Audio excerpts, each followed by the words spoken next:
Последние новости из Туркменистана. Читайте нас в Телеграме и не забудьте подписаться. В Куня-Ургенче Дашагузского вилаята арестовали бывшего корреспондента радио «Азатлык» Худайберды Алашева. Об этом сообщает сайт издания. Как стало известно журналистам Азатлыка, 1 декабря в дом 34-летнего Алашева ворвались сотрудники полиции. Мужчину насильно затолкали в машину и увезли. С этого момента о его судьбе ничего не известно. По неподтвержденным данным, за несколько дней до этого Алашева уже вызывали в полицию, где допрашивали и пытали электрическим током. Худайберды Алашев сотрудничал с радио «Азатлык» с октября по декабрь 2016 года. Он был известен слушателям под псевдонимом Микан Ташлиев. Затем его арестовали вместе с матерью Курбан Тач Аразмедовой. Обвинение в хранении насвая было ложным.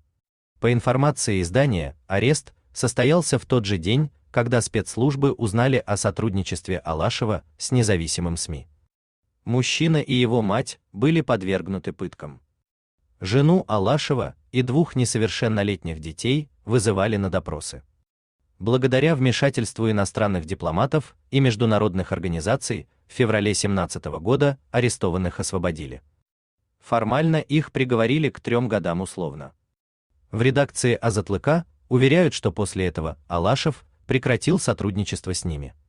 Несмотря на это, в дом мужчины все равно регулярно приходили сотрудники МНБ и полиции, которые угрожали и запугивали. Чаще всего это случалось после публикации издания о событиях в Дашагузском вилаяте.